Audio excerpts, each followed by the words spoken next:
Good morning, good afternoon, good evening everyone. आप जब भी वीडियो देख रहे हो, today I am going to provide the solution to the physics part of NEET 2024 जो 5 मई को हुआ था। ठीक है, आज का हम लोग का लेक्चर मेनली हम लोग यहाँ पे देखेंगे कोई भी पार्ट अगर मैं देख लूँ यहाँ पे फिजिक्स का।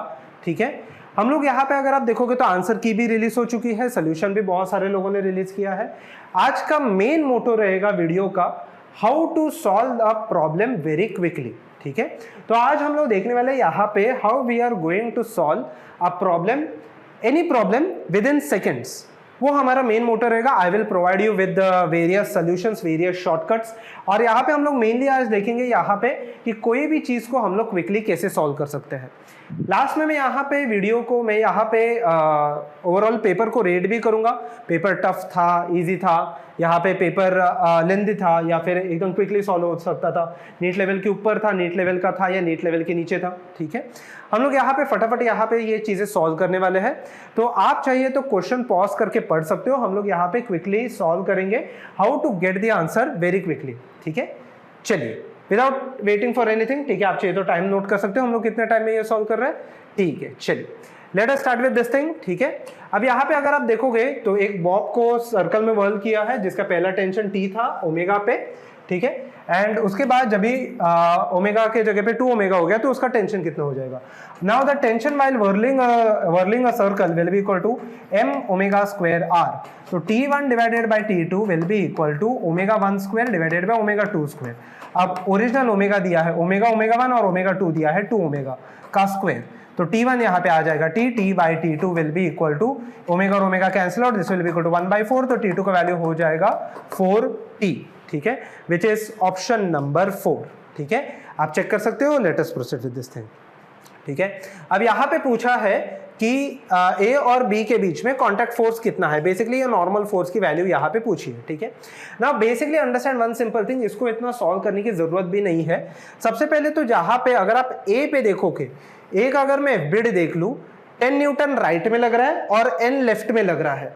सो ऑब्वियसली ये बॉडी अगर ए राइट में जा रहा है तो एन का value should be less than 10, तो normal force should be less than 10। तो 10 तो पॉसिबल नहीं है। कहीं पे भी अगर आप क्वेश्चन देखोगे यहाँ पे फ्रिक्शन फोर्सेस नहीं दिए तो फ्रिक्शन फोर्सेस भी यहाँ पे नहीं रहेंगे, तो यहाँ पे 0 भी पॉसिबल नहीं है।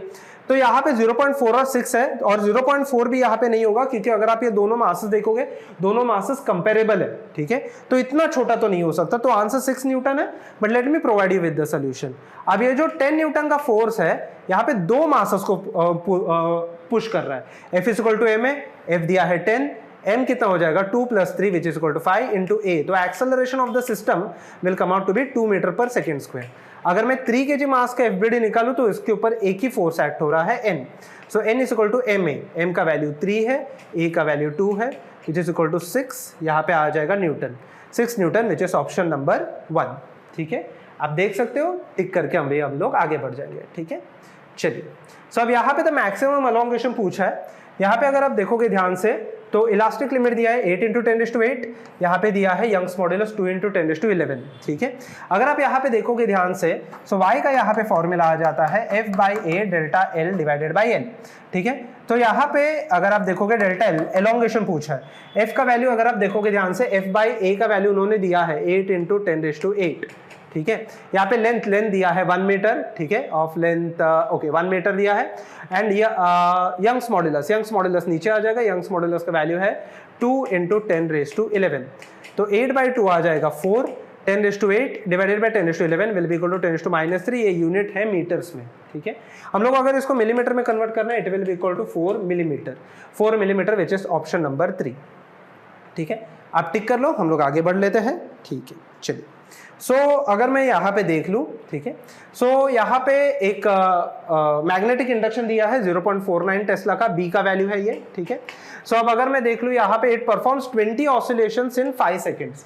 मतलब अगर मैं फ्रीक्वेंसी देख लूँ एक ऑसिलेशन परफॉर्म करने के लिए कितना लगेगा 20 divided by 5 which will come out to be 4।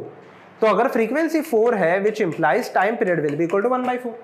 अब टाइम पीरियड यहाँ पे when the body performs SHM, यहाँ पे अगर मैं मैग्नेटिक नीडल रख दूं यहाँ पे दो मैग्नेटिक इंडक्शन के बीच में, ठीक है, अगर मैं एक नीडल रख दूं तो वो SHM परफॉर्म करेगा, जिसके टाइम पीरियड का फॉर्मूला क्या होता है 2π√I डिवाइडेड बाई MB, ठीक है। अब टाइम पीरियड दिया है 1/4 इज इक्वल टू 2π I का अगर आप वैल्यू देख लोगे यहाँ पे दिया है 9.8 × 10⁻⁻6, यहाँ पे दिया है 9.8 × 10⁻⁻6 डिवाइडेड बाई m का अगर मैं वैल्यू देख लूँ, मोमेंट ऑफ इनर्शिया यहाँ पे दिया है, मुझे पता नहीं, ठीक है। अगर मैं मैग्नेटिक इंडक्शन का वैल्यू देख लूँ 0.049, मतलब यहाँ पे आ जाएगा 49 × 10⁻3, ठीक है।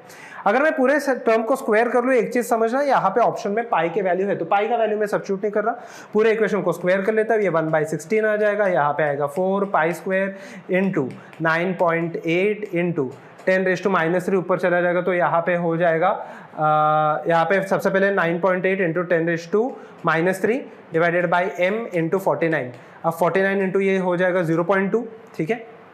सो m का अगर मैं वैल्यू देख लूँ it will be equal to 16 × 4, ठीक है, which is equal to 64 into π² into 0.2 को भी मैं लिख सकता हूँ 2 × 10⁻⁴ which is equal to 64 into 2 हो जाएगा यहाँ पे 128, ओके, इंटू π² इंटू 10⁻⁴। बट अगर आप ऑप्शन देखोगे यहाँ पे 10⁻⁵ का वैल्यू चाहिए, तो -5 में अगर मैं कन्वर्ट कर लूँ तो और एक जीरो मुझे बढ़ाना पड़ेगा, it will be equal to 1280 π² into 10⁻⁵। तो x का वैल्यू अगर मैं कंपेयर कर लूँ, यहाँ पे x का वैल्यू आ जाएगा 1280 π² विच इज ऑप्शन नंबर 2, ठीक है। आप चाहिए तो टिक कर सकते हो, हम लोग आगे बढ़ लेते हैं, ठीक है, चलिए। सो अगर यहाँ पे देख लोगे आप तो यहाँ पे the correct statement out of the following, ठीक है, एनर्जी ऑफ द फोटोन तो h न्यू होता है, तो ए ऑप्शन तो करेक्ट है, ठीक है। अगर मैं देख लूँ velocity of the photon it is equal to c, तो बी ऑप्शन भी करेक्ट है, ठीक है। बी ऑप्शन किस में नहीं है, ए में नहीं है, तो ये मैं यहाँ पे कट कर देता हूँ, ठीक है। सो ये वाला तो नहीं है यहाँ पे, ठीक है। The momentum of a photon is equal to h nu by c, ठीक है ना। मोमेंटम का फॉर्मूला क्या होता है, यहाँ पे p is equal to h by lambda, और लैम्बडा को मैं वापस c बाई न्यू लिख सकता हूँ, तो ये भी करेक्ट हो गया, ठीक है। सो यहाँ पे सी ऑप्शन भी करेक्ट है, ठीक है। सो ए बी एंड सी यहाँ पे सिर्फ ऑप्शन नंबर 4 में आ रहा है, सो करेक्ट ऑप्शन है आएगा यहाँ पे ऑप्शन नंबर 4। हम लोग और आगे नहीं चेक करते जाने वाले, क्योंकि ऑलरेडी मुझे आंसर पता चल गया है ए बी एंड सी, जो ऑप्शन नंबर से 4 में है, ठीक है। आप चाहिए तो बाकी के स्टेटमेंट्स भी चेक कर सकते हो, ठीक है। सो यहाँ पे हम लोग थोड़ा सा आगे बढ़ देंगे, ठीक है। सो ओवर हियर ये वाला गेट कौन सा है हम लोग को पहचानना है, ठीक है। तो हम लोग वैल्यूज चेक करके देख लेते हैं। जब 0 0 इनपुट में रख देता हूँ, यहाँ पे ये नैंड गेट है, नैंड गेट पे ये 2 में 0 0 में स्प्लिट हो जाएगा, 0 0 एंड में देगा मुझे 1, तो नैंड में मुझे देगा यहाँ पे वापस 0, ठीक है। सो एंड में देगा 0, तो नैंड में देगा वापस 1। सिमिलरली यहाँ पे ये 0 0 आ गया, ये नॉर गेट है, और में ये देगा 0, तो नॉर में देगा 1। अब यहाँ पे आ गया 1 और 1, तो 1 का आउटपुट वापस यहाँ पे अगर आप देखोगे, वापस यहाँ पे नॉर गेट है, 1 1 यहाँ पे और में देता था 1, तो नॉर में देगा यहाँ पे 0, ठीक है। तो यहाँ पे देखते हैं, अगर मैं देखूँ नैंड गेट का ये आउटपुट नहीं है, ना ही ये नॉर गेट का है। नैंड गेट का और नॉर गेट का 0 0 पे आता है 1 दोनों का, ठीक है। तो ये दोनों तो नहीं है अभी, ठीक है। अगर मैं यहाँ पे देख लूँ, और भी एक पॉसिबिलिटी और एक एंड पॉसिबिलिटी है, ठीक है। अब मैं एक इनपुट चेंज कर देता हूँ, इसको अभी मैं कर देता हूँ, किसी और पेन से हम लोग मार्क कर लेते हैं। अब एक इनपुट में चेंज कर लेता हूँ, यहाँ पे मैं कर लेता हूँ 0, इसको मैं कर लेता हूँ 1, ये आउटपुट तो सेम ही रहेगा। 1 1 स्प्लिट होके यहाँ पे अगर आप देख लोगे 1 1 और मैं देता था 1, बट यहाँ पे देगा मुझे 0, तो यहाँ पे आ चुका है 1 एंड 0। अगर मैं और में देखूंगा तो यहाँ पे आता था 1, बट ये है मेरा नॉर गेट, तो नॉर गेट पे अगर मैं देख लूँ 1 और 0 मुझे वापस देगा 0, which is not the case with और, तो ये भी इनकरेक्ट है। Correct option is and gate, ठीक है, विच इज ऑप्शन नंबर 2, ठीक है। आप टिक कर सकते हो, हम लोग आगे बढ़ते हैं यहाँ पे, ठीक है, ओके। सो अगर मैं देख लूँ यहाँ पे एक सोलर सेल दिया है, उसका ग्राफ पूछा है। सोलर सेल का ग्राफ ऐसे कहाँ से तो पास होता है, ठीक है। This is the graph for the solar cell, ठीक है। तो अगर मैं सोलर सेल का ग्राफ देखूँ तो 4 से तो पास होता है। तो यहाँ पे अगर आप देख लो for a solar cell the IV characteristics is in the fourth quadrant, A वाला ऑप्शन करेक्ट है। ठीक है, अगर मैं बी ऑप्शन देखूँ, in reverse bias PN junction the current measured in micro ampere, ये तो स्टेटमेंट ट्रू है। ठीक है, रिवर्स बायस में एक बहुत छोटा सा लीकेज करंट भी बोलते हैं हम लोग उसको, ये माइक्रो एम्पियर में हो जाएगा। But due to majority charge carriers होता है, नहीं, यहाँ पे मेजॉरिटी चार्ज कैरियर्स की वजह से नहीं होगा। सो ऑप्शन नंबर ए तो करेक्ट है, A is correct but B is incorrect, which is option number 3। ठीक है, आप टिक कर सकते हो, हम लोग आगे बढ़ते हैं। ठीक है, ये एक बहुत ही सिंपल सा क्वेश्चन है, उन्होंने पूछा है work done along the path B to C. B to C में अगर आप देखोगे ध्यान से, this is an isochoric process. Isochoric के लिए यहाँ पे वर्क डन होता है 0, विच इज ऑप्शन नंबर 3। ठीक है, टिक कर लीजिए, हम लोग आगे बढ़ते हैं। ठीक है, अगर मैं यहाँ पे देख लूँ, ठीक है, a thin flat circular disc of the radius दिया है यहाँ पे, is placed over the surface of the water, इधर surface tension is this, then the यहाँ पे force पूछा है। मतलब यहाँ पे बेसिक सा क्वेश्चन है कि एक फ्लैट सरफेस है, तो बाहर से यहाँ पे वाटर सरफेस टेंशन का फोर्स एक्सर्ट करेगा सिर्फ बाहर के पेरीफेरी पे, तो फोर्स का, तो यहाँ पे टेंशन का फॉर्मूला आता है फोर्स बाई एल, तो फोर्स का फॉर्मूला आ जाएगा T इंटू एल। तो टेंशन यहाँ पे दिया है, okay, if the surface tension is, अगर आप देखोगे 0.07 विच इज इक्वल टू, अगर आप ध्यान से देखोगे यहाँ पे it will be equal to 7 into 10⁻²। And length आ जाएगा 2 पाई आर, पाई का वैल्यू, लेंथ यहाँ पे आ जाएगा 2 pi R, which is the circumference of a disc. ठीक है, सो अब यहाँ पे पाई का वैल्यू मैं सब्स्टिट्यूट करूंगा 22/7। रेडियस दिया है 4.5 सेंटीमीटर दिया है, तो 4.5 सेंटीमीटर का मीटर में हो जाएगा 10⁻²। 7 और 7 यहाँ से कैंसल आउट हो जाएगा। ठीक है, 2 इंटू 4.5, ठीक है, थोड़ा सा हम लोग को स्मार्ट कैलकुलेशन करना है। 2 इंटू 4.5 हो जाएगा 9, 9 इंटू 22, 9 इंटू 22 हो जाएगा 198। अब हम लोग को डेसिमल सजेस्ट करना है, तो 198 इंटू 10⁻⁴। ठीक है, सो अगर मैं इसको -3 के टर्म्स में अरेंज कर लूँ, it will be equal to 19.8 into 10⁻3, मतलब यहाँ पे 19.8 इंटू 19.8 मिली न्यूटन। ठीक है, विच इज ऑप्शन नंबर 3। ठीक है, आप टिक कर लीजिए, हम लोग आगे बढ़ते हैं। यहाँ पे एक बढ़िया सा क्वेश्चन पूछा है, at an instant t the displacement of a particle is given as 2t-1 under the force दिया है। यहाँ पे हम लोग को पावर पूछा है, the power at any point will be equal to force into velocity. ठीक है, फोर्स उन्होंने दिया है यहाँ पे, फोर्स उन्होंने दिया है 5 न्यूटन।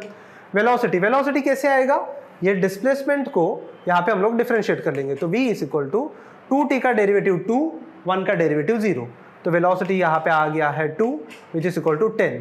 तो 10 न्यूटन का फोर्स जनरेट हो रहा है, 10 वाट, सॉरी पावर, 10 वाट का पावर जनरेट हो रहा है, विच इज ऑप्शन नंबर 3। ठीक है, आप टिक कर लीजिए, हम लोग आगे बढ़ लेते हैं।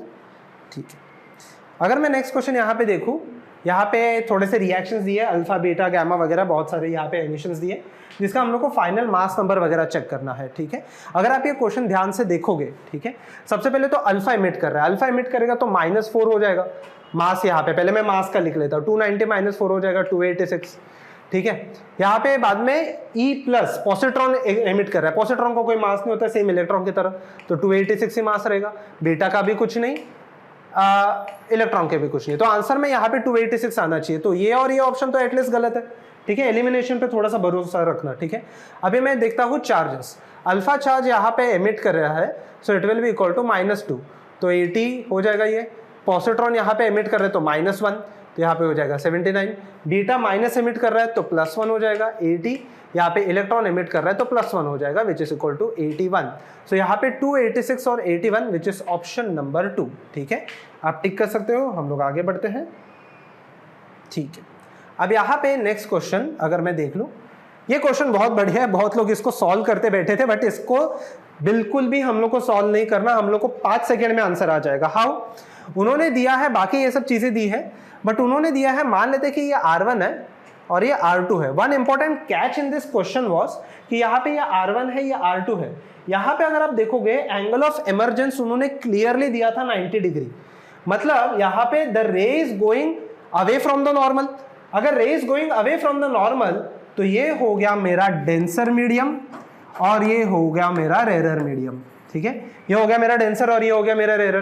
तो रिफ्रैक्टिव इंडेक्स और रिलेटिव रिफ्रैक्टिव इंडेक्स भी अगर मैं देख लूं, it should be greater than 1। Denser, यहाँ पे अगर ये डेंसर ये रेयर है, the relative refractive index should be greater than 1। ये वैल्यू देख लो आप, √3/2 तो यहाँ पे छोटा होता है, ये तो उससे भी छोटा हो जाएगा यहाँ पे, ठीक है। सो अगर मैं देख लूँ यहाँ पे ये उससे भी छोटा है, √5 का वैल्यू अगर आप देखोगे 2 पॉइंट समथिंग आएगा, 2 पॉइंट समथिंग बाई 4, ये भी लेस देन 1 है।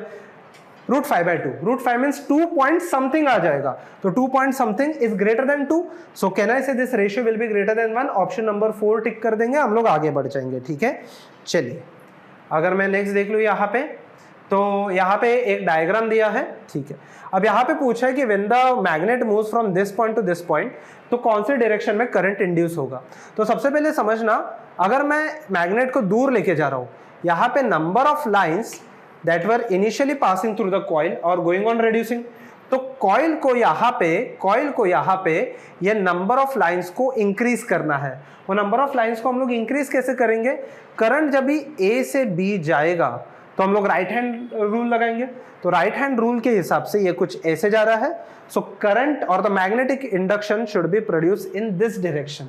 लेंसेस लॉ क्या बोलता है, जो डायरेक्शन में जा रहा है E = -dφ/dt, आपका जो मैग्नेटिक फ्लक्स होगा, मैग्नेटिक फ्लक्स अपोजिट डायरेक्शन में प्रोड्यूस होना चाहिए। तो अगर मैग्नेटिक फ्लक्स यहाँ पे रिड्यूस हो रहा है, वो मैग्नेटिक फ्लक्स इंक्रीज करने का ट्राई करेगा by producing magnetic induction in this direction. That is possible when the current is going from A to B, मतलब करंट कुछ ऐसे जा रहा है, तो ऐसे जा रहा है तो मैग्नेटिक इंडक्शन यहाँ पे प्रोड्यूस होगा। सिमिलरली यहाँ पे अगर मैं देख लूँ, ठीक है। सो अब यहाँ पे अगर मैं C to D के बारे में बात करूँ, ये जो मैग्नेटिक फ्लक्स है, ये मैग्नेटिक फ्लक्स बढ़ते जा रहा है, जैसे ये मैग्नेट मूव हो जाएगा, ये मैग्नेटिक फ्लक्स बढ़ते जा रहा है, इसको अभी रिड्यूस करना है, ठीक है। तो अगर रिड्यूस करना है इसको भी सेम, मतलब मैग्नेटिक फ्लक्स यहाँ पे बढ़ रहा है तो माइनस आया, तो माइनस यहाँ पे मैग्नेटिक इंडक्शन इसको यहाँ पे प्रोड्यूस करना है, ठीक है, और फ्लक्स यहाँ पे लाइन्स यहाँ पे बढ़ाना है। So for that the current should go from D to C, मतलब कुछ ऐसे आपके हो जाएंगे करंट, ठीक है, कुछ ऐसे आपका करंट हो जाएगा, it will go from D to C, ठीक है। तो अगर D to C यहाँ पे चला जाएगा, ठीक है, यहाँ पे magnetic induction will be produce in this direction, ठीक है। सो यहाँ पे जो मैग्नेटिक इंडक्शन प्रोड्यूस होगा, it will B from D to C, which is option number 3, ठीक है। चलिए टिक कर लेंगे, हम लोग आगे बढ़ते हैं, ठीक है। एकदम सिंपल सा क्वेश्चन है, आइडियल ट्रांसफॉर्मर दिया है। सो अभी उन्होंने रेशियो पूछा है VS/VP और ES/EP लिखते हैं हम लोग।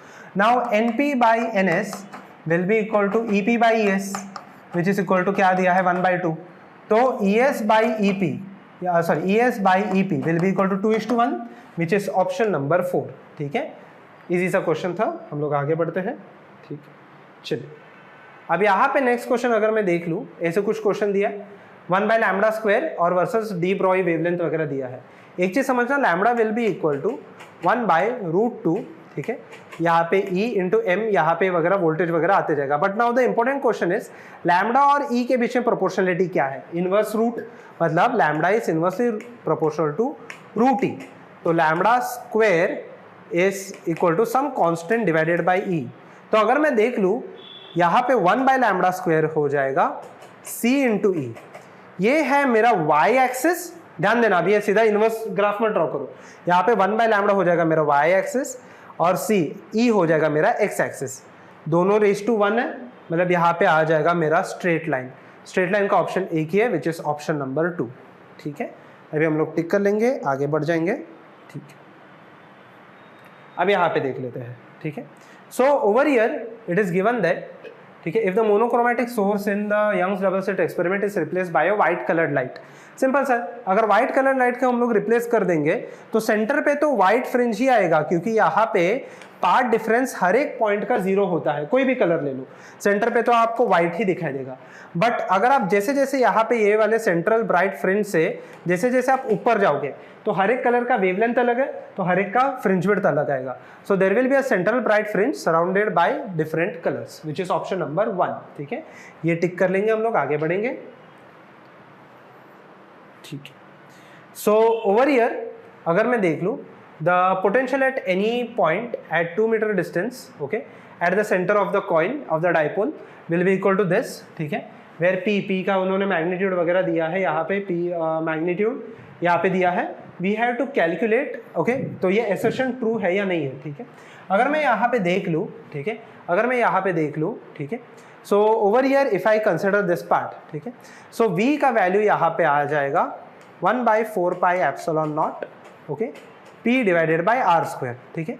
जब आप ये सब्स्टिट्यूट करोगे 1/4πε0 का value 9 × 10⁻³ in terms of SI unit, ठीक है। अगर आप यहाँ पे देख लोगे डाइपोल मोमेंट दिया है, उन्होंने डाइपोल मोमेंट दिया है यहाँ पे, अगर मैं देख लूँ यहाँ पे कूलम पर सेंटीमीटर आना चाहिए, ठीक है।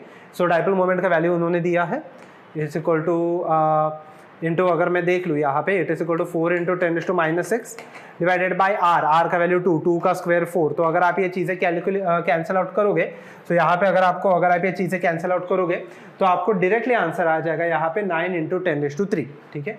सो एसर्शन तो यहाँ पे ट्रू है, ठीक है, एसर्शन तो यहाँ पे ट्रू है, ठीक है। सो अब इसका that is assertion is true, ठीक है। अगर मैं रीजन देखूँ तो फॉर्मूला में यहाँ पे मैंने 2p यूज नहीं किया है, यहाँ पे मैंने यूज किया है p। यहाँ पे ऑप्शन नंबर में उन्होंने दिया है 2p, तो assertion is true but the reason is false which is option number 1, ठीक है, ओके।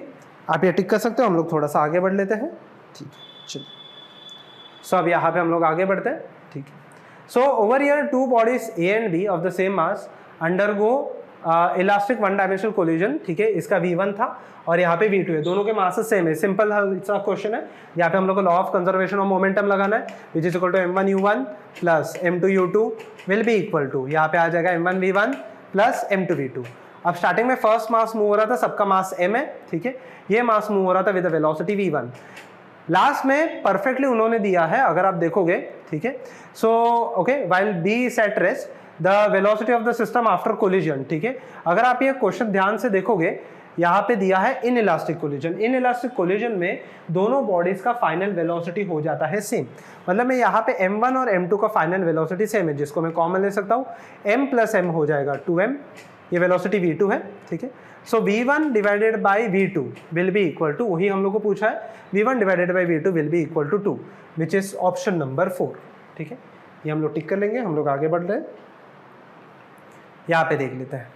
सिंपल सा क्वेश्चन है, रिजल्टेंट कैपेसिटेंस पूछा है। अगर आप देखोगे ये 2 ये 2 ये 2 ये 2, ठीक है। व्हीटस्टोन नेटवर्क बन रहा है, व्हीटस्टोन नेटवर्क में अगर हर एक 2 रहेगा तो रिजल्टेंट भी रहेगा 2 विच इज ऑप्शन नंबर 3, ठीक है।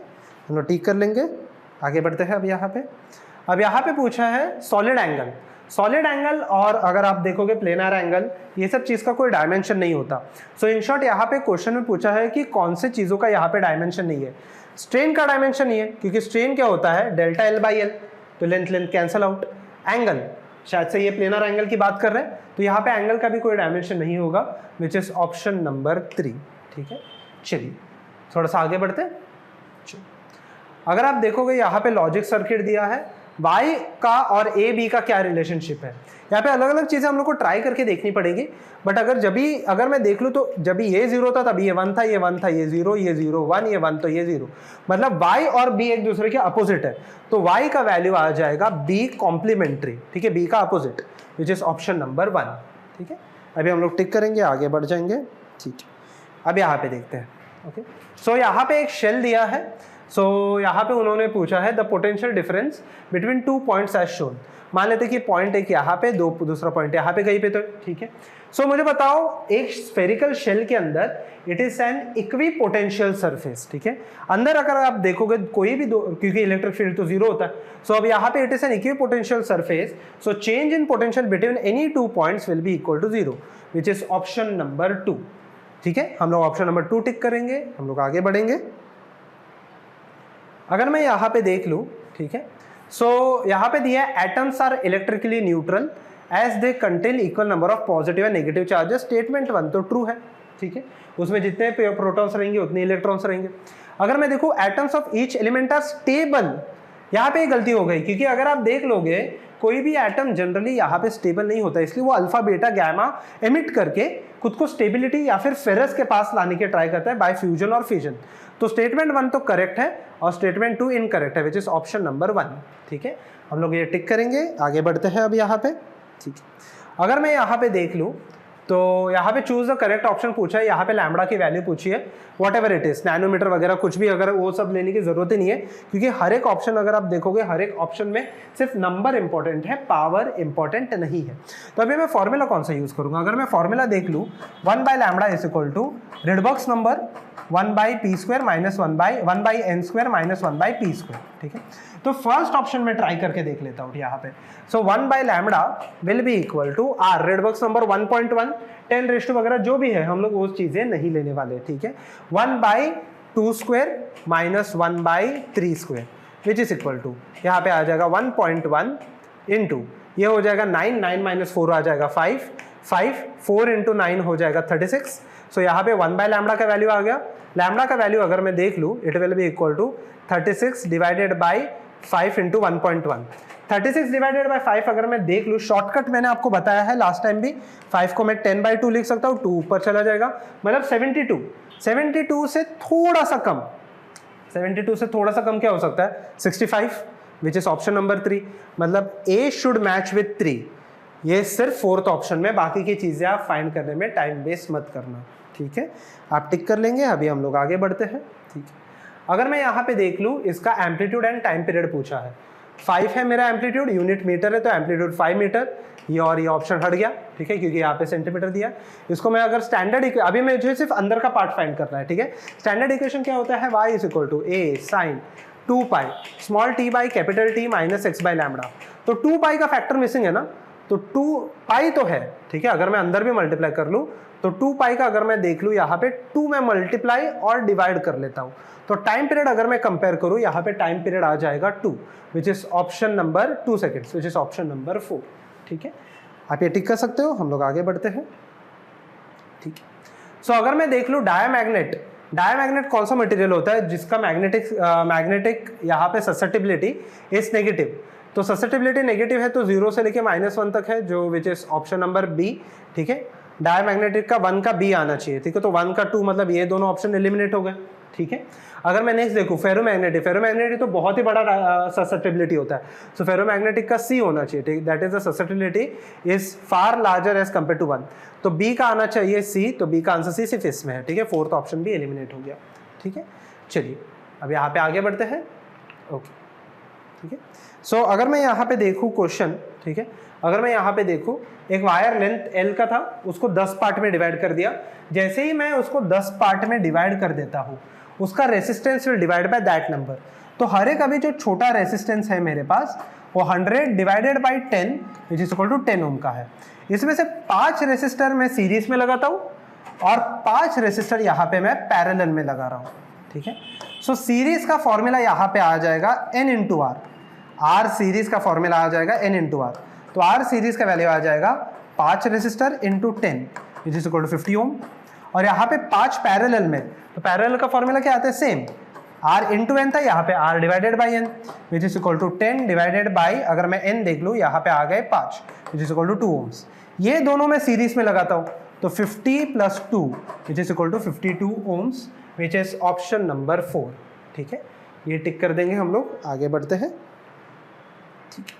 अब यहाँ पे पूछा है कि टर्मिनल वोल्टेज कितना है, मतलब एक्सटर्नल वोल्टेज कितना है। एकदम सिंपल सा पार्ट है।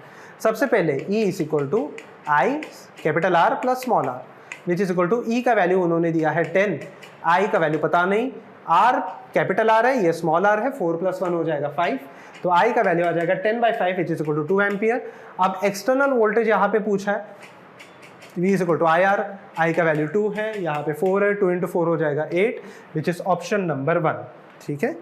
थोड़ा सा आगे बढ़ते हैं अभी हम लोग, ठीक है।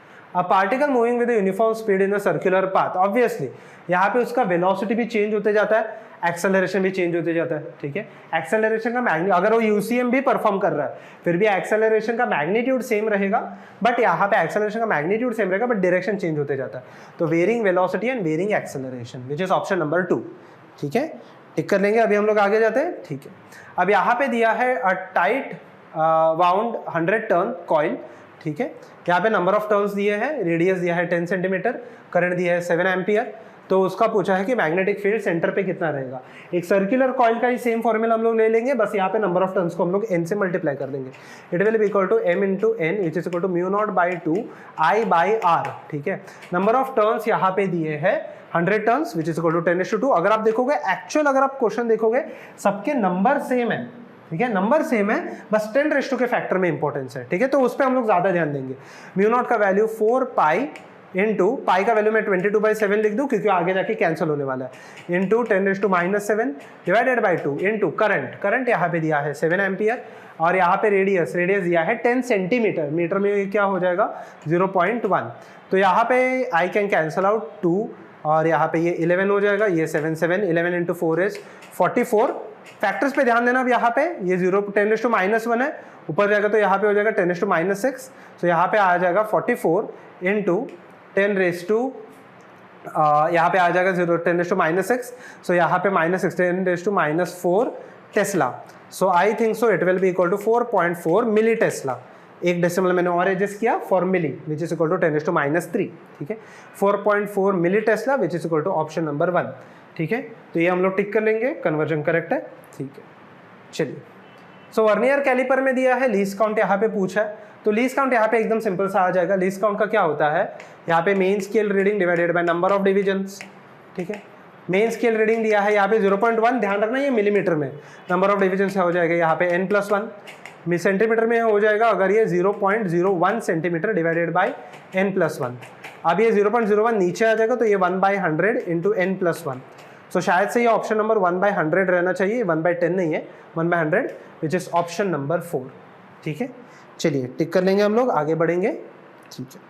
अब यहाँ पे देख लेते हैं। सो over here if I consider this thing, ठीक है, एन अनपोलराइज्ड लाइट, ठीक है, अनपोलराइज्ड लाइट जब भी होता है, ठीक है, तो जैसे ही यहाँ पे एक अनपोलराइज्ड लाइट आएगा, मतलब यहाँ पे कुछ ऐसा लाइट आ रहा है जिसका इलेक्ट्रिक फील्ड और मैग्नेटिक फील्ड इंटैक्ट है, जैसे ही यहाँ पे आएगा और ये पोलराइज होता है तो रिफ्लेक्टेड रेस, ध्यान रखना, reflected rays will be polarised. Refracted rays में दोनों होगा, ठीक है, ये पूरा पोलराइज नहीं होता, पार्शियली पोलराइज होता है बट पूरा नहीं होता। So reflected ray will be completely polarized, but the refracted ray light will be partially polarized, which is option number 2, ठीक है। चलिए आगे बढ़ते हैं। अब यहाँ पे दिया है the mass of a planet is 1/10 times, ठीक है, जो भी दिया है। सो उसके अर्थ के हिसाब से ग्रेविटेशनल फील्ड क्या आ जाएगा। अब जी का यहाँ पे फॉर्मूला आ जाता है gm डिवाइडेड बाई r², तो g1/g2 will be equal to m1/m2 into r2/r1 का होल स्क्वायर, ठीक है। अब मास उन्होंने दिया है अर्थ के 1/10, तो m2/m1 का वैल्यू दिया है यहाँ पे 1/10, ठीक है, ये 1 डिवाइडेड बाई 1/10, और रेडियस दिया है and diameter half of the earth. Diameter अगर हाफ रहेगा तो रेडियस भी हाफ ही रहेगा, ठीक है। बहुत सारे बच्चे यहाँ पे r1/4 लिख देते हैं, ठीक है, अगर डायमीटर हाफ हो गया तो रेडियस भी हाफ हो जाएगा। सो यहाँ पे आ जाएगा हाफ द होल स्क्वायर। यहाँ पे जी अर्थ पे कितना है 9.8 डिवाइडेड बाई g2, तो g2 का अगर मैं वैल्यू देख लूँ it will be equal to ये 4, ठीक है, 4, और यहाँ पे आ जाएगा 4/10 इंटू 9.8। तो अगर मैं देख लूँ रफली ये 10 कैंसिल आउट हो सकता है। सो 4 से स्लाइटली छोटा चाहिए आंसर, तो 4 से स्लाइटली छोटा which is equal to 3.92 which is option number 2, ठीक है। टिक करेंगे, अभी हम लोग आगे बढ़ेंगे, ठीक है। अब यहाँ पे देखते हैं, अगर मैं टॉप मोस्ट पॉइंट का P और VQ के बीच में रिलेशनशिप पूछा है, तो P का अगर मैं टॉप मोस्ट पॉइंट का देख लूँ V प्लस ओमेगा आर आता है। यहाँ पे इसका अगर मैं वेलोसिटी देख लूँ, अगर मैं मान लेता हूँ कि V ज़्यादा है तो V माइनस ओमेगा आर आ जाएगा, या फिर ओमेगा आर माइनस V आएगा। So obviously point P moves faster as compare to point Q, obviously यहाँ पे ये ज़्यादा है, ठीक है। अभी हम लोग ये टिक करेंगे। चलिए, अगर मैं यहाँ पे देख लूँ the moment of inertia of a rod passing through the mid point is this, तो मोमेंट, ये तो स्ट्रेट फॉरवर्ड सब्स्टिट्यूशन क्वेश्चन आ गया। सो आई का अगर मैं वैल्यू देख लूँ यहाँ पे ml²/12 है, कोई भी कन्वर्जन का जरूरत नहीं है, आंसर सेंटीमीटर में, मास वगैरह सब कुछ सेंटीमीटर में ही है, ठीक है। तो आई का वैल्यू दिया है यहाँ पे 2400, m का यहाँ पे मास यहाँ पे हम लोग को दिया है 400 ग्राम, कुछ कन्वर्जन की जरूरत नहीं है। एल का अगर मैं देख लूँ लेंथ हम लोग को फाइंड करने बोला है, यह आ जाएगा 12, ठीक है। सो अब ओवर हियर कैन आई से L² will be equal to, ये 2 0 cancel out, this will be equal to 6 into 12 will be equal to 72। तो L का अगर मैं रूट देख लूँ, ठीक है, L² अगर 72 दिया है, बहुत लोगों ने सीधा यहाँ पे टिक कर देंगे, बट L² दिया है 72, तो L रूट ऑफ 72 मतलब अगर मैं देख लूँ तो रफली 8 का रूट 64 होता है, 8 से थोड़ा बड़ा आंसर रहना चाहिए विच इज ऑप्शन नंबर 3, ठीक है। टिक कर लेंगे, हम लोग आगे बढ़ते हैं, ठीक है। अब यहाँ पे ये बढ़िया सा क्वेश्चन था, ठीक है। सो एक चीज समझना, जब भी डायोड हम लोग फॉरवर्ड बायसिंग में अप्लाई करते हैं, डायोड जब भी फॉरवर्ड बायसिंग में होता है तब वो वहाँ पे उसका रेसिस्टेंस थोड़े से ओम्स में होता है। फॉर एग्जाम्पल अगर मैं देख लूँ फॉरवर्ड बायसिंग में यहाँ पे डायोड का रेसिस्टेंस हो जाएगा between 5 ohms to let us say 50 ohms, इसके आसपास रहेगा, ठीक है। बट जैसे ये रिवर्स बायस में चला जाता है तो सेम डायोड, ठीक है, आपको किलो ओम्स में देने लगेगा, मतलब 1 किलो ओम तो मान लेते हैं 50 किलो ओम। तो ये वाले वर्ड्स बहुत इंपॉर्टेंट है। अब मुझे एक चीज़ समझो कि ये सबके सब डायग्राम्स में इसका रेशियो 2:3 में आया, तो इसका भी रेशियो 2:3, मतलब ये दोनों डायोड और जो एक्स्ट्रा रेसिस्टेंस है वो मिला के अगर ये 10 है ये 15 है तो ये 10 है तो ये भी रहना चाहिए था 15। ये पूरे क्वेश्चन का लॉजिक है। अब देखते हैं करेक्ट आंसर, तो यहाँ पे आ जाएगा ऑप्शन नंबर ए, क्योंकि ऑलरेडी 5 अटैच है और जो डायोड है वो फॉरवर्ड बायसिंग में, कैसे पता चला ये नेगेटिव है ये पॉजिटिव है, तो डायोड फॉरवर्ड बायसिंग में वो इतने रेंज में देगा। तो अगर मैं मेरा फॉरवर्ड बायसिंग में 10 ओम दे देता है तो ये सर्किट हो जाता है बैलेंस। यहाँ पे देखते हैं फॉरवर्ड बायसिंग में एक चीज समझना, ये दोनों सेकंड ऑप्शन रॉन्ग के है वो समझना बहुत इंपॉर्टेंट है। अगर जब भी मैं पैरेलल में कनेक्ट करता हूं resultant resistance is lesser than both the resistance, तो अगर मैं देख लूं यहाँ पे इसका resultant will be less than 5 but मुझे चाहिए 15 विच इज नॉट पॉसिबल, तो ये इनकरेक्ट हो गया। अगर मैं ये देख लूं, ठीक है, अगर मैं ये देख लूं वापस यहाँ पे ये वाला जो रेसिस्टेंस है, ठीक है, अगर मैं ये वाला वापस रेसिस्टेंस देख लूँ नाउ अगेन ओवर ईयर, ये अगर आप देखोगे तो ऑप्शन कुछ ऐसे था। सो यहाँ पे मैं अगर देख लूँ तो डायोड को उल्टा कनेक्टेड है, so it is reverse biased. तो यहाँ पे रिवर्स बायस में अगर आप देखोगे रिवर्स बायस में it is going in kilo ohm, तो ये किलो ओम मिलके मुझे ये वाला 5 प्लस समथिंग तो देने ही नहीं वाला। सो ये this will give me a very large value, thousands में वैल्यू देगा, तो ये भी करेक्ट नहीं है, ठीक है। अगर मैं लास्ट वाला भी ऑप्शन यहाँ पे देख लूँ again over year this is reverse bias, तो रिवर्स बायस में वापस ये चीज़ें मुझे नहीं देंगी, ठीक है। सो ओवर ईयर अगर मैं करेक्ट आंसर देख लूँ, ठीक है, अगर मैं करेक्ट आंसर देख लूँ तो ये भी रिवर्स बायस हो गया, तो रिवर्स बायस में भी ये मुझे किलो ओम्स में देगा, तो ये भी करेक्ट आंसर नहीं है। ये एलिमिनेशन पे ज़्यादा डिपेंडेंट था, आई think so most of the students ने ये रॉन्ग किया रहेगा, उतना लॉजिक आपको उतने प्रेशर में समझ में नहीं आता, बट आई होप सो यहाँ पे आपको समझ में आ गया, ठीक है। चलिए, तो करेक्ट आंसर है ऑप्शन नंबर 1, ये टिक करके अभी हम लोग आगे बढ़ जाएंगे, ठीक है। So over year let us see the next option, ठीक है। So a parallel plate capacitor is connected to a battery through a resistor if the current in the circuit if it is the current in the circuit between the gap between the plates, ठीक है। तो displacement current का यहाँ पे एकदम simple सा theory based question है।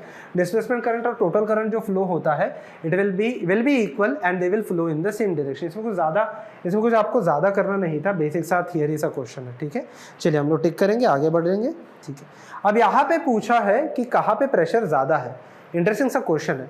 Temperature versus volume का ग्राफ दिया है। Now PV is equal to NRT, so अगर मैं देख लूँ, ठीक है, एनआरटी, तो P का वैल्यू will be equal to dt divided by dv which is equal to for this graph this will be the slope of the graph. तो जिसका स्लोप ज़्यादा उसका प्रेशर ज़्यादा, तो किसका स्लोप ज़्यादा है? P1 का स्लोप ज़्यादा है, P2 का स्लोप कम है, P3 का लीस्ट है, ठीक है। सो P1 is greater then P2 is greater then P3 which is option number 2, ठीक है। चलिए अब यहाँ पे आगे बढ़ते हैं, नेक्स्ट क्वेश्चन देख लेंगे। इन्होंने यहाँ पे दिया है कि मास समटाइम्स हो गया है बट मास से तो फर्क ही नहीं पड़ता सिंपल पेंडुलम को, ठीक है। और यहाँ पे and its length is made half, ये वाला पार्ट इंपॉर्टेंट है, फर्स्ट मास वाला पार्ट कोई इंपॉर्टेंट नहीं था। तो T is equal to 2 pi root of L divided by G, तो T1 divided by T2 will be equal to root of L1 by L2, तो L1 L ही है, यहाँ पे उन्होंने दिया है and its length is made half, तो नया लेंथ हो जाएगा L बाई 2, तो L और L हो जाएगा कैंसिल, 2 पर चला जाएगा, T1 by T2 is equal to root 2, तो T2 is equal to T1 divided by root 2। अब उन्होंने क्वेश्चन में क्लियरली मेंशन किया है कि T2 is equal to x times, तो यहाँ पे अगर मैं देख लूँ it is equal to x times T1, तो अगर मैं देख लूँ T1 और T1 हो जाएगा यहाँ पे अगर मैं देख लूँ यहाँ पे T1 और T2 x by 2 times, x by 2 times, तो T1 और T1 हो जाएगा कैंसिल आउट, x का वैल्यू आ जाएगा 2 यहाँ पे चला जाएगा, 2 बाई रूट 2 हो जाएगा root 2 which is option number 4, ठीक है।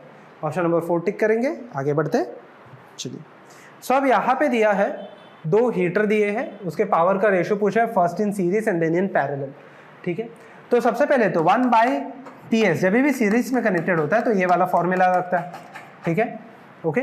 सो यहाँ पे एग्जैक्टली रेसिस्टेंस इन सीरीज का उल्टा, ठीक है। तो 1/PS will be equal to 1/1 plus 1/2 which is equal to यहाँ पे आ जाएगा 3/2। तो P सीरीज आ गया यहाँ पे 2/3 और P पैरेलल का फॉर्मूला लगता है P1 plus P2 which is equal to 1 plus 2 which is equal to यहाँ पे आ जाएगा 3। तो P यहाँ पे अगर आप देखोगे तो ratio of the power outputs for those two, ठीक है। तो P series by P parallel will be equal to P parallel will be equal to 2/3 divided by 3 which is equal to 2/9 which is option number 4। हम लोग ये टिक करेंगे, आगे बढ़ लेते हैं। उन्होंने दिया है कि अगर पैरेलल प्लेट कैपेसिटर का if they are moved close to each other that is the distance between the plates is reduced, तो क्या क्या चीज़ें होंगी, ठीक है। सबसे पहले तो डिस्टेंस प्लेट अगर मैं देख लूँ C is equal to A epsilon naught K/D। अगर मैं मान लूँ कि डाइलेक्ट्रिक भी है, अगर डाइलेक्ट्रिक नहीं रहेगा तो K नहीं आ जाएगा, ठीक है। सो अगर जैसे ये D, अगर मैं प्लेट के बीच का डिस्टेंस कम कर रहा हूँ तो D का वैल्यू कम हो रहा है, C का वैल्यू बढ़ेगा, तो कैपेसिटेंस इज इंक्रीजिंग। तो C ऑप्शन तो करेक्ट है, ठीक है। तो which is only in option number 4, ठीक है। अगर आप ऑप्शन नंबर 4 देखोगे, ठीक है, सिर्फ ऑप्शन नंबर 4 में C करेक्ट दिया है, खत्म हो गया, ठीक है। आगे की चीज़ें फाइंड करने की जरूरत ही नहीं है। चलिए आगे बढ़ते हैं। अब अगर मैं देख लूँ यहाँ पे इसका मैग्नीफाइंग पावर पूछे, मैग्नीफाइंग पावर का एकदम सिंपल सा स्ट्रेट फॉरवर्ड फॉर्मूला होता है। मैग्नीफाइंग पावर का फॉर्मूला होता है FO डिवाइडेड बाई FE।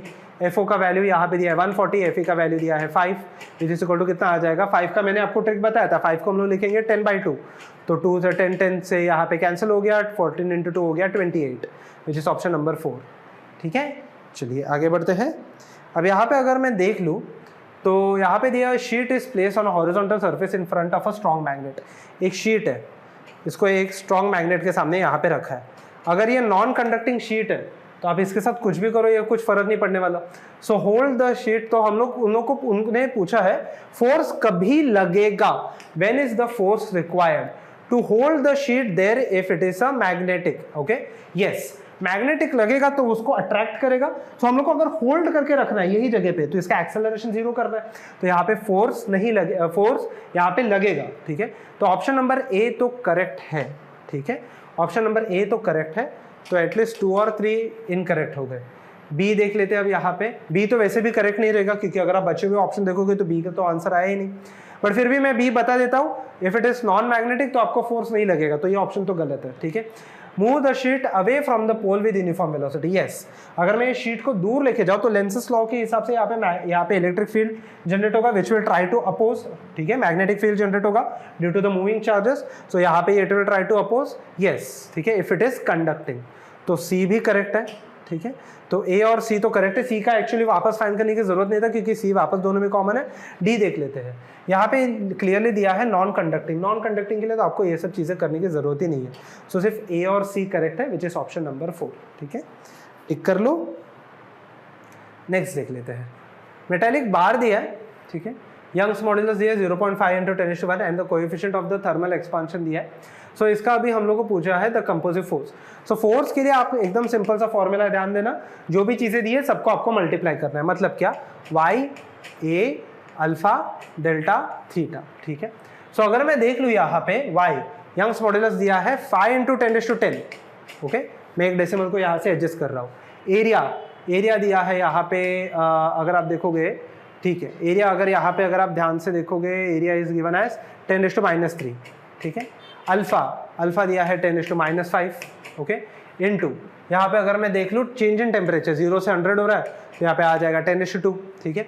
सो यहाँ पे आ गया 5 × 10⁻10, 5 यहाँ पे आंसर 5 के टर्म्स में ही आने वाला है, ठीक है, इनटू 10:10 - 3 मतलब हो गया 7 - 5 मतलब हो गया यहाँ पे 2 और 2 हो जाएगा 4।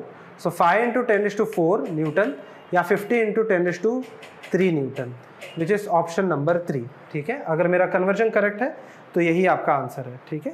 चलिए आगे बढ़ते, यहाँ पे देख लेते the minimum energy required to launch satellite. अब ये इंटरेस्टिंग सा क्वेश्चन था, थोड़ा बड़ा सा क्वेश्चन है। अगर मैं देखूँ यहाँ पे सैटेलाइट को मैंने ऑर्बिट में सेट किया है, तो सैटेलाइट को जब भी मैं एक ऑर्बिट में सेट करता हूँ तो सपोज कि ये अर्थ है और यहाँ पे ये सैटेलाइट है जिसका सरफेस से डिस्टेंस दिया है 2r, तो सेंटर से डिस्टेंस हो जाएगा, सेंटर ऑफ द अर्थ से डिस्टेंस हो जाएगा, यहाँ से यहाँ तक का डिस्टेंस हो जाएगा 3r, ठीक है। सेंटर से लेके ऑर्बिट तक का डिस्टेंस 3r हो जाएगा। तो यहाँ पे इसका पोटेंशियल एनर्जी का फॉर्मूला हो जाएगा यहाँ पे it will be equal to -GMM divided by 3R। जब भी एक सैटेलाइट एक ऐसे कुछ ऑर्बिट परफॉर्म करता है तो उसका काइनेटिक एनर्जी इसका हाफ हो जाता है। So kinetic energy is equal to minus of potential energy divided by 2। ये शॉर्टकट ध्यान रखना, वैसे तो ये सम बड़ा ही है बट ये शॉर्टकट से शायद से आपका थोड़ा सा टाइम बच जाए, ठीक है। Which is equal to minus minus हो जाएगा plus, it will be equal to GMM divided by 6R। Same satellite जब भी अर्थ पे था, तो जब भी वो अर्थ पे रेस्ट पे था तभी उसके पास सिर्फ और सिर्फ पोटेंशियल एनर्जी था। तो फाइनल एनर्जी में लिख देता हूँ पहले। फाइनल एनर्जी को ये दोनों को ऐड करके आ जाएगा -GMM divided by 3R plus GMM divided by 6R। Actually ये GMM लिखने की भी जरूरत नहीं है, इसको हम लोग कॉन्स्टेंट्स वगैरह लिख सकते हैं, ठीक है। सो यहाँ पे ये वाला फॉर्मूला आ जाएगा, ठीक है। अगर मैं देख लूँ ये हो गया total energy final. Total energy initial वो आराम से अर्थ पे बैठा था, तो जब भी वो अर्थ पे बैठा है तभी यहाँ पे आ जाएगा सिर्फ उसके पास पोटेंशियल एनर्जी है -GMM बाई R का, ठीक है। सो यहाँ पे total energy initial will be equal to total energy final. थोड़ा सा बड़ा सा क्वेश्चन है ये। सो यहाँ पे आ जाएगा 1 डिवाइडेड बाई R। GMM हर एक साइड से कैंसिल आउट हो जाएगा, तो बार बार लिखने की जरूरत नहीं है। -1 बाई R, यहाँ पे आएगा -1 बाई 3R, यहाँ पे आ जाएगा अभी हम लोग को क्या चाहिए, ठीक है। So over year the minimum energy required, ठीक है। तो हम लोग ने यहाँ पे इनिशियल एनर्जी को मैं कुछ एनर्जी दूंगा plus the energy required will be equal to total energy. तो फाइनल एनर्जी यहाँ पे क्या आ जाएगा -1 बाई 3R, यहाँ पे आ जाएगा +1 बाई 6R, ठीक है। बस ये वाला पार्ट, ठीक है। अगर मैं ये राइट में ले लूँ तो -1 बाई 3 प्लस 1 बाई 6, ये राइट में जाएगा तो -1 का +1 इंटू 1 बाई R, ठीक है, या फिर some constant by R। LCM अगर आप देखोगे तो 6 है, तो -2 + 1 + 6 divided by 6 into some constant by R। वो कांस्टेंट GMM बाय R ही है। नंबर इंपॉर्टेंट है, GMM बाय R सब में कौन सा कॉमन ही है, नंबर इंपॉर्टेंट है। तो अगर मैं देखूँ -2 + 1 -1 + 6 यहाँ पे हो जाएगा +5, तो 5 डिवाइडेड बाई 6। 5 डिवाइडेड बाई 6 सिर्फ मुझे ऑप्शन नंबर 3 में दिखाई दे रहा है। थोड़ा सा बड़ा सा क्वेश्चन है, this is the solution, option number 3, ठीक है। नेक्स्ट देख लेते हैं। सो अब यहाँ पे पूछा है कि द पीक करंट, अगर मैं पीक करंट देख लूँ तो I0 का वैल्यू पूछा है। I0 is equal to E0 divided by XC, ठीक है। अब ये जो है ये RMS दिया है। अब E0 और ERMS के बीच में रिलेशनशिप क्या है यहाँ पे देख लेते हैं। ERMS is equal to E0 by √2, तो E0 का वैल्यू यहाँ पे आ जाएगा √2 ERMS, ठीक है। वापस ये बड़ा सा क्वेश्चन है बट मैं आपको थोड़ा सा यहाँ पे टाइम कम कैसे कर सकते हैं मैं बता दूंगा। √2 ERMS दिया है यहाँ पे 210। XC का वैल्यू होता है, XC का वैल्यू क्या होता है यहाँ पे 1/2 पाई FC, ठीक है। सो 1/2 पाई FC, तो 2 पाई FC ऊपर चला जाएगा, तो 2 इंटू पाई, पाई का वैल्यू 22/7। F यहाँ पे वैल्यू यह F दिया है 50। C अगर मैं कैपेसिटेंस देख लूँ यहाँ पे, कैपेसिटेंस यहाँ पे दिया है 10 माइक्रोफराड। अगर आप देखोगे यहाँ पे कुछ कन्वर्ट वगैरह करने की जरूरत ही नहीं है, क्योंकि यहाँ पे 10 के फैक्टर में, दैट इज पावर के फैक्टर में कोई प्रॉब्लम नहीं है, यहाँ पे प्रॉब्लम नंबर में। तो यहाँ पे देखते हैं 10 वगैरह में कुछ नहीं लेने वाला। अगर मैं देख लूँ यहाँ पे लिख दूंगा √2, 7 3s R, ठीक है। तो 3 इंटू 22 हो जाएगा 66, ठीक है। 3 इंटू 22 हो जाएगा 66। अगर मैं 50 इंटू 2 देख लूँ तो हो जाएगा 100, वापस 10 के फैक्टर में आया, वो 10 का फैक्टर वापस हम लोग इग्नोर कर देंगे, तो 66 इंटू 1.4, ठीक है। अगर आप ये रफली वैल्यू देखोगे 66 या फिर 6 इंटू 1.5 रफली अगर आप देखोगे तो 90 आता है। तो ये रफली 90 के थोड़ा सा ऊपर रहेगा, which is 0.93, which is option number 4, ठीक है। बट 0.93 और ये ऑप्शन थोड़े से क्लोज है। सो अगर आपको इतने अप्रोक्सीमेशंस नहीं समझ में आ रहे तो एक्चुअल कैलकुलेट करके देख लेना, आपको 0.93 आ जाएगा, ठीक है, विच इज ऑप्शन नंबर 4। अब आगे बढ़ेंगे। यहाँ पे दिया है ion bar of magnetic movement, मतलब पहले आयन बार ऐसे था, इसके बीच में दो मैग्नेटिक पोल्स के बीच का डिस्टेंस मैं मान लेता हूँ L था, कुछ भी दिया रहने दो। तो अब यहाँ पे मैग्नेटिक मोमेंट आएगा M इंटू L, ठीक है। जनरली हम लोग 12 लेके सॉल्व करते हैं, बट अगर मैं जैसे ही इसको 60 डिग्री से its length such that the two arms make an angle of 60 degree, मतलब मैंने ये रॉड को बेंड किया है such that this angle is equal to 60 degree. अब मुझे एक चीज समझना, यहाँ पे जो L होता है that is the distance between two poles. तो अब ये जो दो पोल्स है इसका डिस्टेंस कितना हो जाएगा? अगर मैं इसको ज्वाइन कर लूँ, ये 60 है तो ये भी 60 हो जाएगा और ये भी 60 हो जाएगा, इक्विलैटरल ट्रायंगल आ जाएगा, एग्जैक्टली इसको बाइसेक्ट कर रहा है, आइसोसेलेस ट्रायंगल है। तो मुझे बताओ अगर मैं ये 60 डिग्री से डिवाइड करूँ, सेंटर पे बेंड किया है तो ये l/2, ये भी डिस्टेंस कितना हो जाएगा l/2, हर एक डिस्टेंस कितना होने वाला है l/2, ठीक है। हाफ में डिवाइड किया है तो l का हो जाएगा l/2। तो नया मैग्नेटिक मोमेंट m डैश लिख लेता हूँ, which is equal to m into l/2। तो m dash divided by m will be equal to, ये m और m कैंसिल, l और l कैंसिल, यहाँ पे बचेगा हाफ, तो m डैश यहाँ पे आ जाएगा m divided by 2, magnetic moment हो जाएगा यहाँ पे half, which is option number 4, ठीक है। चलिए टिक कर लेते हैं। लास्ट 3 क्वेश्चन, एकदम सिंपल सा क्वेश्चन है, वेलोसिटी टाइम ग्राफ और एक्सेलरेशन टाइम ग्राफ प्रेडिक्ट करने बोला है। यहाँ से यहाँ तक मैं ये पॉइंट को ए बोल देता हूँ, वेलोसिटी तो है ही नहीं तो एक्सेलरेशन भी रहेगा 0, ठीक है, वेलोसिटी तो चेंज ही नहीं हो रहा। यहाँ से यहाँ तक वेलोसिटी लीनियरली इंक्रीज हो रहा है, so acceleration should be constant, linearly increase नहीं होगा, acceleration should be constant, which is only in option number 1। अगर आप ये देखोगे यहाँ पे डिसेलरेशन दिया है तो ये पॉसिबल नहीं है, यहाँ पे एक्सेलरेशन भी बढ़ रहा है वो दिया है नहीं, बट एक्सेलरेशन कांस्टेंट है, ये भी नहीं हो जाएगा, विच इज ऑप्शन नंबर 1। टिक करेंगे। लास्ट 2 क्वेश्चंस देख लेते हैं अभी यहाँ पे। चलिए, so the property by which is not of the electromagnetic wave, ये फॉर्मूला तो दिया है, ठीक है, मैक्सवेल ने दिया है ये फॉर्मूला, ये तो करेक्ट है, ये तो है नहीं, ठीक है। जो originate from the charges moving with the uniform speed, नहीं है, यहाँ पे ऑप्शन नंबर 2 टिक करेंगे। बाकी ट्रांसवर्स एनर्जी वगैरह, energy density is equal in electric and magnetic field, this is true, ठीक है, वहाँ से ये आंसर आता है, ठीक है। चलिए लास्ट क्वेश्चन अभी यहाँ पे देख लेते हैं। A force is given, the factor which is dimensionless. हम लोग स्मार्ट वर्क करते हैं, सबसे पहली चीज़ हम लोग यहाँ पे पूरा यूनिट्स एंड डायमेंशंस का जैसे हम लोग ने एप्लीकेशन देखा था वैसे हम लोग नहीं करेंगे। एक चीज़ समझना, सबसे पहले f का डायमेंशन और अल्फा टी स्क्वायर का डायमेंशन सेम है, ठीक है। तो अल्फा का डायमेंशन हो गया यहाँ पे f divided by T square, और सिमिलरली बीटा का डायमेंशन हो जाएगा यहाँ पे f divided by T.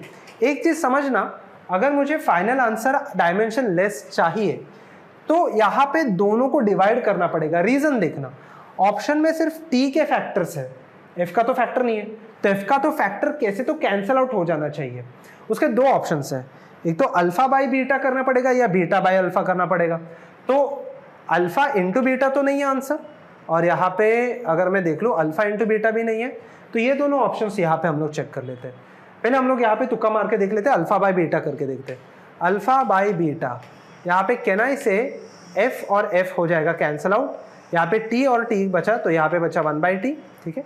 Alpha by beta का ये वैल्यू आ गया, तो अल्फा बाई बीटा को अगर मैं t मल्टीप्लाई कर लूँ दोनों साइड, तो क्या ये डायमेंशनलेस हो गया? हाँ, तो alpha by beta into T, which is अगर आप देख लोगे ऑप्शन नंबर 4, ठीक है।